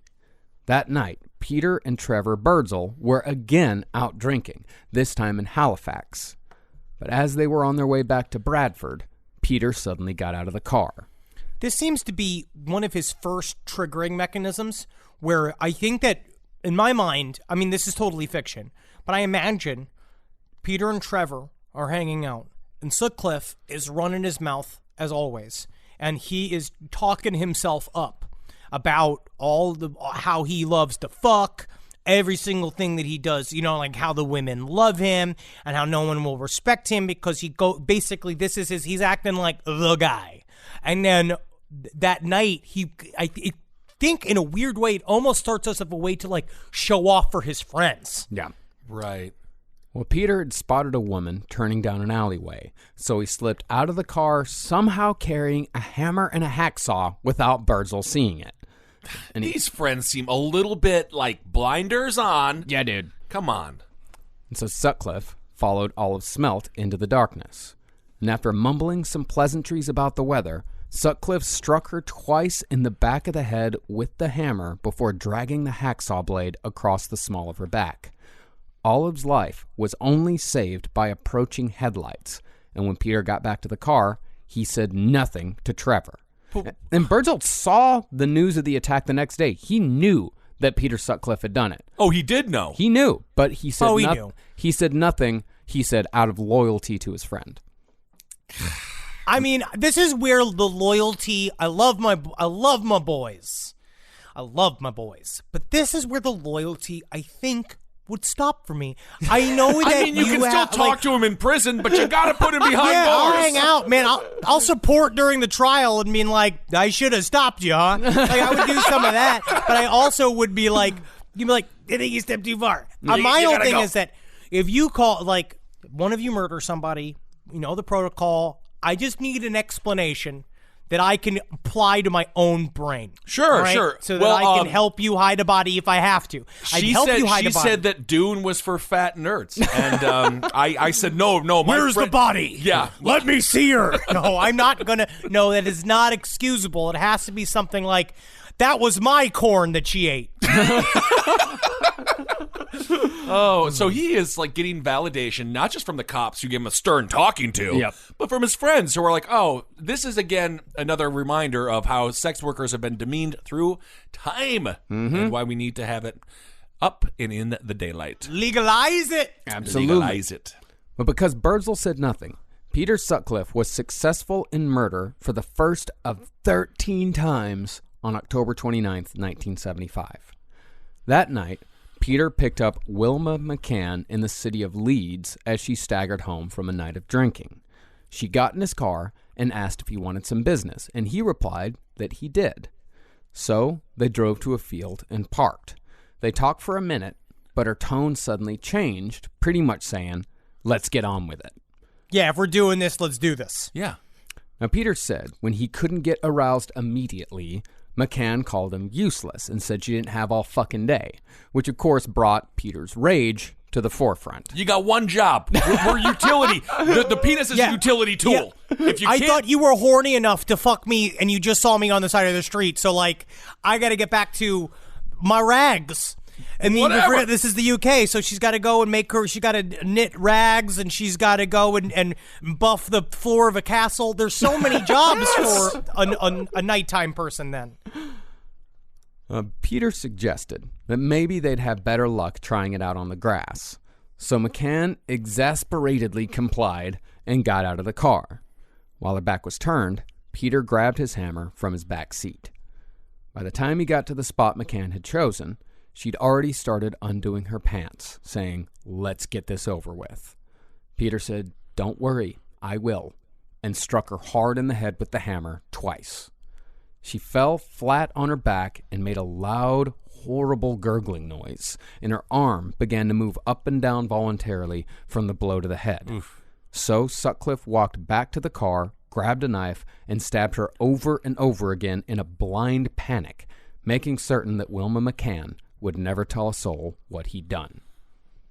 Now, we know that he is process and product killers. He is a process killer. Mm-hmm. So what he would do is, this one I think you could see that he panicked and stabbed her and stabbed her and stabbed her, but obviously he was getting something out of it as well. And they said that they probably, you can imagine, the sexual act was him stabbing her, and he probably, they said most times he would then masturbate over the corpse. Oh, he did that stuff. To get it out. That's how he would finally finish it, right? That's how, but then it would be like out of his system, right? Then he'd be gone. And that's the difference. 4 months later, in January, Peter Sutcliffe came across Emily Jackson. Jackson was also in sex work, and Sutcliffe claimed that it was the smell of her cheap perfume that made him decide to commit murder that night. She's not wearing the good stuff for a John. She's at work. She's not going to waste the good stuff on your fucking ass. And you are, Of course. Like I hate these types of dudes because you could have just had sex. Yeah. Sutcliffe picked her up at about 7 p.m., parked behind some derelict industrial buildings in the city center, and pretended his car was broken down. He asked her if she could help him pop the hood, and as she looked at the engine with a cigarette lighter, Sutcliffe struck her twice in the back of the head with his hammer. He then dragged the body into a trash-filled yard and stabbed Jackson 52 times with a Phillips head screwdriver before picking up a piece of wood, which he thrust between her legs as a strange and pathetic gesture of disgust for Jackson's lifestyle. Now, this is where he hones in and discovers what he really likes. He likes the multiple, because what do you know when somebody's been stabbed more than once? This is a rage crime. There's somebody who's doing this again and again, because this takes some energy. Yeah, and a freaking it's screwdriver? exactly the same. He immediately adopted an MO, which is, it became very ritualistic, because the first time he killed with a hammer, used a hammer, the hammer was accidental. And then it became an immediate, almost kind of like, this is what I do. Like, I adopt these things. These are my tools. And I'm not certain why. I really don't know why he chose the hammer. I think he just chose the hammer in particular. It is definitely an instrument of rage. It works. It is. Like when you are hitting someone in the head with a hammer, like that that takes a lot of rage to fucking do that. And I guess it also kind of hides in plain sight. People have hammers in their car. Yeah. It's just a hammer. That's true. It's not a big fucking butcher's knife. It's not a gun. And he already works in vaguely kind of a, there's hammers around. Yeah, I feel like every guy until 1994 just had a hammer because your father would just buy you a toolkit, and for some reason you had to keep it in your car. And you never opened it ever. Yeah. I only have a hammer because for a while Adult Swim was giving Christmas gifts in the shapes of tools. And I literally have an Adult Swim hammer that has just become my hammer. Which I had tried to use, and it's more of a prop. I use my Adult Swim hammer all the time. It's not exactly great. It's a great hammer. It's a good hammer. It's a useful hammer. Sure.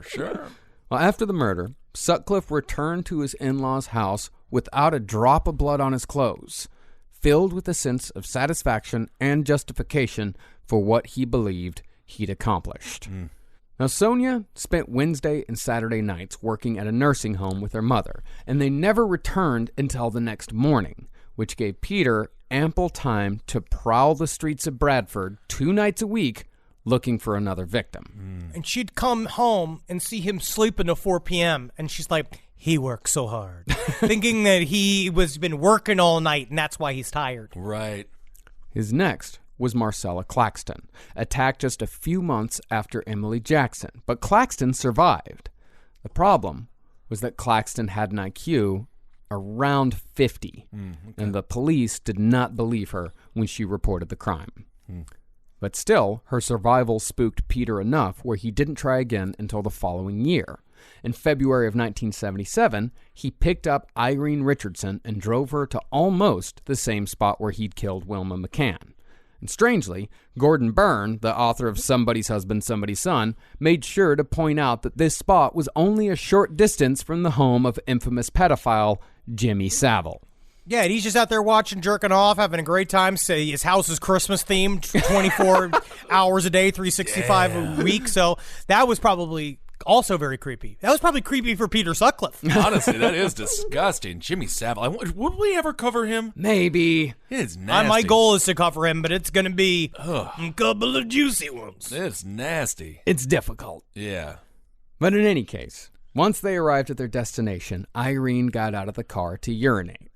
As she was crouched, you're going to want to use that tombstone over there. I have seen so many people take peas on that tombstone. As she was crouched, Sutcliffe took his hammer and struck her so severely that, according to forensics, Sutcliffe had to lever out the tool to get clear of the bone. Oh. He then slashed her throat, leaving a gaping wound, and tore a 7-inch gash on the left side of the abdomen, causing the intestines to spill out on the ground. Rolling her over, Sutcliffe then arranged the corpse. He stuffed her pants and tights into her knee-high boots and draped them across the back of her thighs, and covered the spilled intestines with leaves and twigs before driving away, leaving the corpse to be found the next morning by what else but a jogger. I thought you were going to say Jimmy Savile. Nope. So he's getting like kind of Titus with it. He's like trying to make art. Is that what he's doing here? What he's trying to do, it's the same thing as Jack the Ripper, where he's arranging the body to freak out whoever finds it. Right. Whoever he wants, because he wants to traumatize someone again, and then traumatize them again when like the cops have to come in. Right. With the first cuts, the ravaging of the corpse comes from, that's him getting off. In my mind, it is an instinctual fucking like stab, full on total destruction of the corpse. Pause. You just shoot. You come. Right? You all of things happen. The fucking that sort of flurry of activity clears, and then it's like, all right, now it's time for something completely different. To take something from Monty Python. Well, it was with this murder that the press finally began to get involved, printing sensationalistic headlines like Jack the Ripper Murder Horror and Ripper Hunted in Call Girl Murders. So he got everything that he wanted. Why is it that the media, this is why we do a good job here, not to pat ourselves on the back, but like we should call this guy like the leaky turd killer. I don't know what to call him, but just like don't call him something that makes him seem like fucking Jack the Ripper's, crazy demonic son. Mm-hmm. They got to sell news. They got to sell them papes. Because if not, those newsboys get turned into fucking dog food for the king's Rottweilers. Yeah, that's probably true. And it was also with this murder that the police began their complete and total bungling of the entire investigation from beginning to end. See, when it comes to a murder investigation, it's important to keep an open mind, especially when it comes to serial murders. But the police in this situation seemed hell-bent on narrowing their field of vision as much as possible from the very beginning. I suppose, I know the instinct is to find the perpetrator as soon as possible, and the more you narrow things down, the faster you're going to find them, but they completely fucked it up. I thought you were going to say when it comes to the cops keeping an open mind, they were fine with transgender bathrooms. But apparently that's not the case here. Back in the day. Yeah.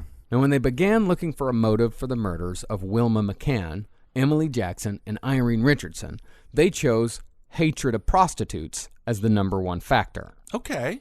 Now, this was the right call. Yeah. But they used the information in all the wrong ways. In thinking about it so narrowly, they only looked at previous attacks where the victim survived involving sex workers. And if you'll remember, none of Peter Sutcliffe's surviving victims who had seen his face were in sex work, which meant that the cops completely overlooked the Cat Stevens character who'd showed up again and again in previous local attacks. They could have seen a pattern, but they didn't. They also, I'm going to say straight up, weaponized their ignorance with certain like witness testimony, like Marcella Claxton. Marcella was a little bit, they think that she might have been a bit mentally handicapped. And so they immediately did not believe anything that she said. They're like, well, you don't know what you're talking about. And then they said several things. See, anybody that there was something about, but when you see several times, like Cat Stevens killed me, and we're not even going to talk to Cat Stevens once. I don't think we need to bother Cat Stevens. He is busy singing to a group of kids in Portland. He is not killing a bunch of sex workers in the UK. Well, Marcella, she was also taken out of the pile because she hadn't been attacked with a knife, even though she had been attacked with a hammer. And as far as the cops were concerned, if a knife wasn't involved, it wasn't a Yorkshire Ripper case. Yeah, that's a little narrow. Well, the only thing is, to be fair, they had very little knowledge about the idea of serial murder and the idea of escalation. And so they were just trying to wrap this shit up, being like, we just need to get this whole thing. He's trying to kill prostitutes. We got to get him. And because they are just fucking, I don't know, man. no It's idea fucking what to Yorkshire. I don't know. They ran out of puddings. Yeah. Well, it was around this time that Peter got a job as a truck driver working for an engineering transport firm called T&WH Clark. There, his co-workers found him odd because he kept all his truck pornography neat and tidy, instead of plastering the walls of his truck cabin with centerfolds like everyone else did. That's why they thought he was weird. I mean, Yeah, they thought he was being like some fancy asshole. I just feel like this is not just an indictment on Sutcliffe. The whole town. So we got, most people are like, he's kind of weird. He doesn't take a shit on graves at all. And then this guy's like, he doesn't even come on the paper on the walls. He keeps it in the little That's thing what called it's a here for. magazine. You're supposed to be coming on the paper because then you can crumple it up and you can come right in their brain. But he was so happy to become a truck driver because his whole thing was that, look at how big my truck is. Yeah. Like, he loved cars so much that finally he's a part of this. He has this 250,000 pound, like the money worth fucking 18-wheeler. And he just thought, that's right, put that in a vagina, I bet. You know what I mean? He just loves his big old truck. There was a time where being a trucker was the coolest job you could have, over the top. Yeah, we got a great big convoy. Absolutely. We got a convoy. Across the USA. Yeah. We know. Meanwhile, sex workers in Leeds were starting to work in pairs, with some leaving the area altogether for nearby Manchester or down south to London. Tina Atkinson, however, took no such precautions. On April 23rd, 1977, she was drunk, banging on the roofs of cars and shouting "fuck off" when people drive away. Oh, she's having fun. She's looking for business. Okay. Yeah. Now, as Tina was banging on car roofs, she came across the vehicle of Peter Sutcliffe, and they soon ended up back at her apartment. She got on the bed, and Peter hit her 4 times with a hammer, knocking her to the floor. He then pulled her back up to the bed and clawed her exposed torso with a hammer before stabbing her in the stomach and covering up as much of her blood as he could with her bed sheets. As he was driving off, he threw the hammer out of his car window. But instead of ending up in the hands of the police, the hammer was used by a local groundskeeper as a regular part of his tool set for the next 3 years. There is no such thing as a free lunch or free hammer. So please. But it was with Sutcliffe's next victim that he would bring the attention of the entire country to Leeds. On June 26, 1977, the Yorkshire Ripper claimed a 16-year-old shop clerk named Jane MacDonald. Which, of course, is exactly why people start paying attention to it as soon as you start killing what they view as an innocent. Well, that night, Peter had gone to a gay bar called the Dog and the Pound with a couple of friends. Now, what's gay about that? But Peter had left in a huff after refusing to buy a round when it was his turn. Which, when it comes to fucking going out and drinking with the British, that's fucking cardinal sin right there. Yeah, of course it is. What's wrong with this guy? At 2 a.m., as he was driving home, he saw Jane walking down the street. Assuming she was a lady of the night, Sutcliffe parked his car, grabbed his hammer and knife, and got out, following MacDonald along Chapeltown Road. Once he got close, he struck her in the head and dragged her to a nearby playground. Once they were off the road, he hit her 2 more times, then pulled up her shirt and stabbed her in the chest and back, stabbing one wound in particular as many as 20 times, over and over again. This is with the knife or the screwdriver? Knife. He's moved on to a knife. Good Lord. And then what he would do is the weirdest, the thing that was highly specific to him, where he would make a stab wound and then stick the knife back into the same wound and stab in multiple different directions inside of one wound, making it bigger and bigger. And it's nothing could be more of straight up mimicking of the sexual act than that. Like, it's the psychology is so on top of it, which showed how not in touch he was to his own feelings, that it was like happening instinctually with his hands. He was literally just guided by his cock and what it would do for him. Then he took a broken bottle with the screw top still attached and embedded it in her chest before laying the body on its stomach and walking away, ensuring that whoever turned it over would be faced with just one more brutal discovery. And with Jane MacDonald, the murder investigation went into high gear. Although, as we'll see on next week's episode, the Shit Squad would well and truly live up to their name. Damn. All right. Peter Sutcliffe. What a man. This dude is. There's slight differences with this story than with previous serial killers we've covered. No, he's a real fucking piece of shit. This guy. Yeah. I mean, I don't want to step out of school. I know. Of course. He's a real piece of shit. And then next week we're gonna hear some more details about him that are, I don't know how to put it. Some of it's shocking, interesting, and unique. Some of the details that we know about Peter Sutcliffe, it really makes me wonder the sort of personal details about serial killers that homicide investigators have held back over the years. Because we find out, and that we're going to find out in the next episode, like one of the most bizarre details I've ever heard about a serial killer, and it was something that the police held back. They just didn't tell anybody because it wasn't necessary to getting Peter Sutcliffe in prison. So they held it back, and really makes me wonder how many of these little facts that we will never know actually exist. Well, that'll be on next week's episode of the Yorkshire Ripper. Yorkshire Ripper. Oh my God. Part 2. Indeed. Thank you all so much for listening to this episode of The Last Podcast on the Left, and thank you all so much for the unbelievable response to The Last Book on the Left. You guys have been so sweet. Thank you for sending all the pictures on Instagram. I hope you guys are enjoying it. There's some little bit of laughter in there, and there's a whole bunch of unbelievable information. So thank you all so much for supporting us. Honestly, to be on the New York Times bestseller list and the Washington Post bestseller list. And Toronto Star. And the Toronto Star. It's really unbelievable, and it's a labor of love, and so congratulations to Marcus as well. Thank you. Obviously, all that hard work paid off, and it's hard to be an author because you don't get the immediate gratification. And so it's an interesting time, but just as Drew McIntyre won the WWE Championship without a crowd, so did we. Write a book and have it.